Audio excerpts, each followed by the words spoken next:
So hello guys, what's up and welcome back to my YouTube channel. It's me, your girl barrister Neze, and this is Nezeville. This year started really rough, believe me, with the alarming rate of femicide going on. Oh my god. Today this man has killed this woman. This boyfriend has killed this girlfriend. This husband has burnt his wife to death. It has been so much ugly news in the media. I almost got tired of reporting these true crime stories, but nothing really prepared us for this news, this shocking story, this breaking announcement. Only a few hours ago, music legend Two-Face Idibia took to his Instagram page to make this announcement. Let us read it together. He said, "Hello to my beautiful people of all federations. Well, this thing I have to say is short, but also long. I and Annie Macaulay," who is Annie Macaulay? Hello, do anybody know who is named Annie Macaulay? Because the only Annie that I know around Two-Face is called Annie Idibia, but we're gonna get there. He said, "I and Annie Macaulay have been separated for a while now and currently filed divorce. I would grant a press release soon to say my story, not because it is anyone's right to know about my personal life, but because I love my people and I need them to know my innocence or offense. Stay blessed, my people.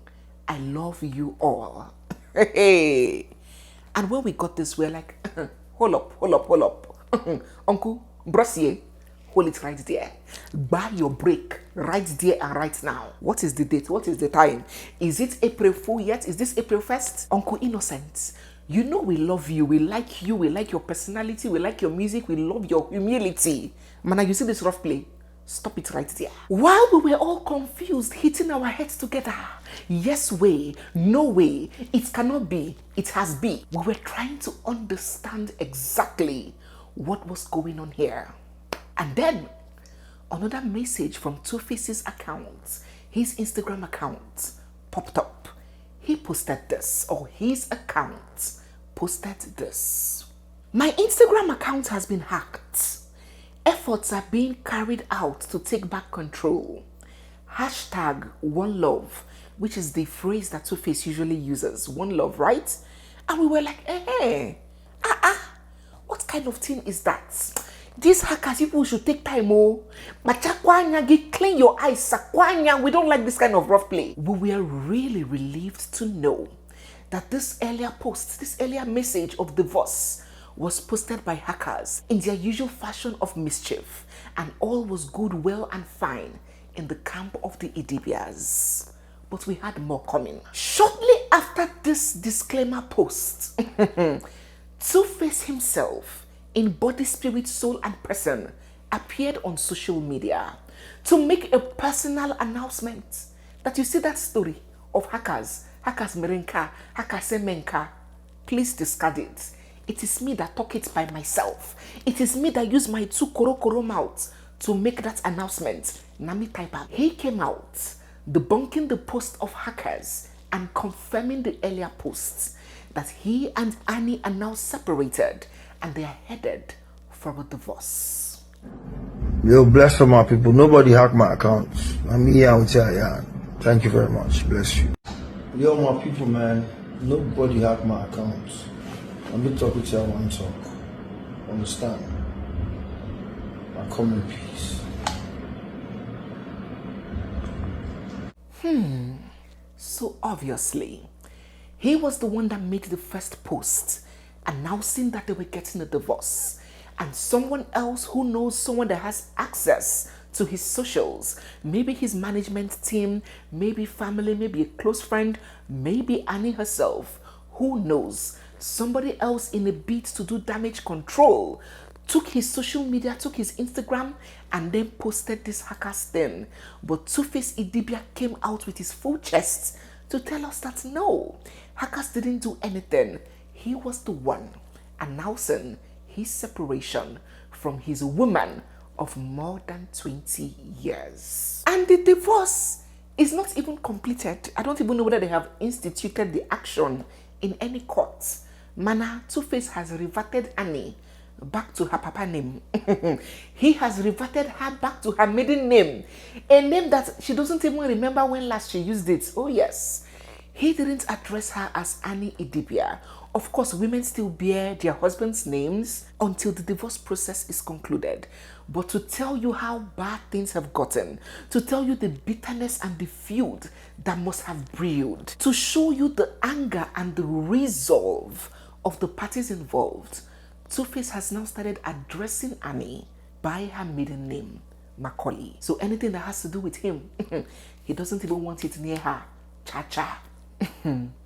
You see, for anyone that has eyes, that their two koro eyes are working, that can see well, that person would have observed that all was not and is not well with Annie Idibia, and it sticks out like a sore thumb.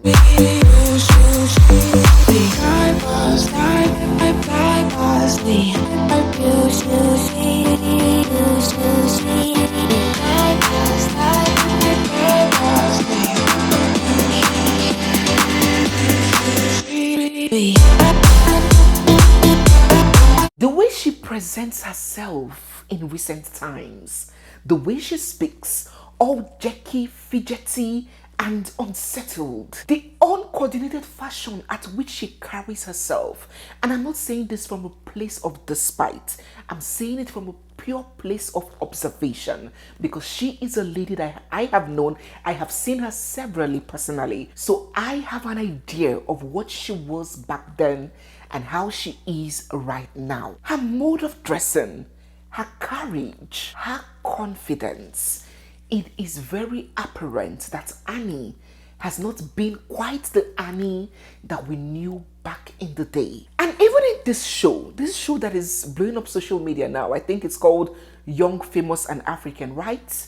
So many people observed with worrying curiosity how off and odd Annie was in the show, how she was looking, how she was talking, the energy that she was given. It wasn't entirely normal. And when some people raised these concerns, her supporters, some supporters, dismissed it. They were like, oh no, she's good, she's fine, she looks normal. There's absolutely nothing wrong with the way she is behaving. And I'm like, are these really supporters, or they are haters in disguise?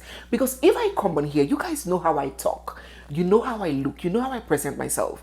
If I come on here and start talking in a certain fashion that is not usual, even if you don't want to publicly say, oh, there is something a bit off about Neze, it is not expected in my own best interest that you say that, oh, this is normal, when you are seeing obviously that this isn't. So people that watched this show had a lot to say. They swore that Annie was going through something. I do not watch the show, and I didn't talk about it because I usually would not like to react based on social media's reactions. If I watched the show, or if I had interest in such shows, I perhaps would have watched it and given my own observation.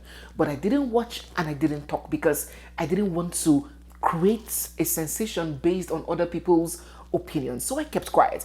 But apart from those observations that came with the show, there has already been long-term rumors, murmurings and mutterings all around the streets of social media, suggesting that Annie is into some kind of substance abuse, some kind of drug use, that she has been going in and out of rehab, that her mental state is threatened, is destroyed, that she is not herself. That again, I didn't react to because I do not like to react to hearsays. I wanted to get some fundamental substance about her state of health or state of well-being or state of mind before I come here so we can discuss. Yes, we all know of Annie's history.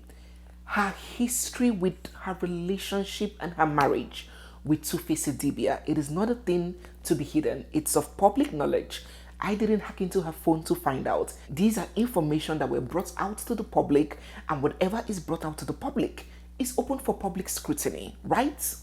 We all know of Annie's history, the mental, psychological and emotional abuse that she had endured and its possible impacts that it would have on her, the possible toll that it will take on her. But we were not sure what the problem was. All we knew, all we could sense, all we could see was that something was a bit off with Annie Idibia. We are going to discuss that whole story, the take-homes, what we can learn from it, and how things came to where it is today. But first, let us talk about this breaking news, this breaking announcement of today. Prior to this announcement that Two-Face Idibia made today, in recent times, Annie has been subject to a lot of media scrutiny, a lot of dragging, a lot of media brouhaha, a lot of questions and jeers and jabs being thrown at her concerning her mental state and the way she presented herself in that show. And a lot of people are very furious with Two-Face Idibia. That's why make such an announcement now of all times, now that you know that this woman is already being dragged, she's already in a bad state. Why did he choose to make this divorce announcement now of all times? And the reactions are steaming. Social media is on fire. Ifedayo of Diary of a Niger Girl had this to say: first they groom you, then you lose yourself, and then they dump you. I am so angry. I never involve myself with things like this, but this is a disgusting behavior by this man. In the time when this woman is being bashed, you had to say this, knowing you constantly humiliated her publicly since I was 18 years old. Why now? Why heap more fire on her reputation? Never ever choose a man over yourself. No one is indispensable. Gosh. Media personality Toke Makinwa was quick to add. She was like, this is wrong on all levels, and you should be ashamed of yourself for bringing this here. Bring it on. If you think she's alone, let me tell you here that you will have to fight all of us. Wahoo. She went further. I'm not one for too much talk, but what is wrong is wrong. And as a woman, if you sit on the fence on this one, if it misses you, it will touch your daughter or any female in your family. No one is innocent. And if you want to bring the media into it, knowing what is happening, we will fight for her. What is happening? Something we will get to find out very soon. Anyone who knows Two-Face and Annie's story will either be deeply saddened or highly infuriated by this announcement that Two-Face made, because so much really happened. From the series of baby mamas, to the fight with his family, to the losing herself, the public humiliation, the reconciliation, break up and come back. It has been a roller coaster. 15 to 20 years of emotional roller coaster. And it was televised. And after everything, we get this announcement from Two-Face Idibia. We will speak more about this story and relate it to our lives. Relate it to our views on relationship and marriage as it pertains to us as men and women. But now in this video, I just wanted us to know that our legend, innocent Two-Face Idibia, has announced his split and his pending divorce from his wife, Annie Idibia. And this is coming after about 20 years of intense, heated, emotional roller coaster. We're going to talk about all of it. Before I end this video, I'm going to leave you with a short clip, and I would like us to air our thoughts, to air our views on what the speaker had to say. Share your thoughts about this news and about this video I'm going to leave down in the comment section until we meet again to discuss in-depthly. If you're new here, you're seeing me for the first time, or if you've been watching without subscribing, don't forget to hit the subscribe button, give this video a big thumbs up, drop all your comments down in the comment section, and stay glued, for we have so much more coming your way. It's me, your girl barrister Neze, and this is Nezeville, I'll see you guys in my next one. For now, bye. Annie Idibia was groomed by Two-Face, and you can believe what you want to believe, but she met this man at 15. He was 9 years older than her. A 24-year-old grown-ass man has no business dating a teenager, a 15-year-old. Adding to the unbalanced dynamic, the fact that he was an up-and-coming star and at some point was one of the biggest African artists. You have to keep in mind, we didn't have Whiskey, Burna Boy, Amapiano. We didn't have all of that. Europe, America, they did not know African music, but he went worldwide. So for people not to see Annie as a victim and actually make fun about her situation with Two-Face actually pisses me off. She was a young girl that should have been protected by her parents when she met Two-Face. And this guy started dating her with his 9 years of life experience that he was ahead of her, knowing fully well she's young, she's impressionable. And she grew to just accept him and compromise and just accept that that is how a man, that's how relationships are supposed to be. She has to just accept whatever comes her way. For some people to think that it's funny that she met him at 15, but was the last woman to bear his children because he had like 5 kids with 2 women. These women are not even side chicks. These are her co-wives. It's just that he didn't marry them. But he had 2 separate relationships, had children with them before now having a child with her. Do you people understand how mentally damaged a woman has to be to not only accept that type of nonsense, but to also rationalize it, embrace the children with open heart, like not even show any animosity towards those women and act as if everything is fine? Annie had her youth stolen from her by a useless man. And a lot of Africans will choose to look past that because they see her flying private, they see her holding Birkins, and they feel like she has access to so much. So why would we care about that? She should be happy. I don't think you people understand that infidelity and manipulation can destroy your self-esteem, destroy your self-worth, destroy even your trust in yourself. Like, a man can manipulate you to the point that you will start questioning your own reality. You will question things you saw with your own eyes. You can see him doing something, but he will now make you believe he did not see it. He can make you believe things that never happened. You need to imagine there are women out here or people out here that have been cheated on by someone they would have never expected it from. And they are like having a full-blown panic attack and finding it hard to breathe. Some people stop eating because of love and heartbreak. Now imagine that person is your world. You have married him. Everyone around you has told you that you need to count yourself lucky to be with him because he's this mega star. And then also women, being as spiteful as they can be, will be telling you that, oh, you're not even fine enough to be with him. You don't even deserve him. He can get finer girls. And then on top of that, he's significantly older than you, has shaped your view of the world, shaped how you think. He's been part of your life for longer than you can think. Like, he's been part from of your life for the majority of your life. And this person that is your only reference of love is someone that treats you so badly. I don't think people understand that, like, some women that are running around and mad on these streets is because of men. Like, the women that people see that they just off their wig, off everything, and they just run around naked. Most of the times, men that made them do that. Because I don't like how a lot of us downplay the impact of psychological torture. Women suffer more from autoimmune diseases than men, significantly more. And the reasons could possibly be traced back to the mental load we carry in all relationships, in society and friendships, everywhere.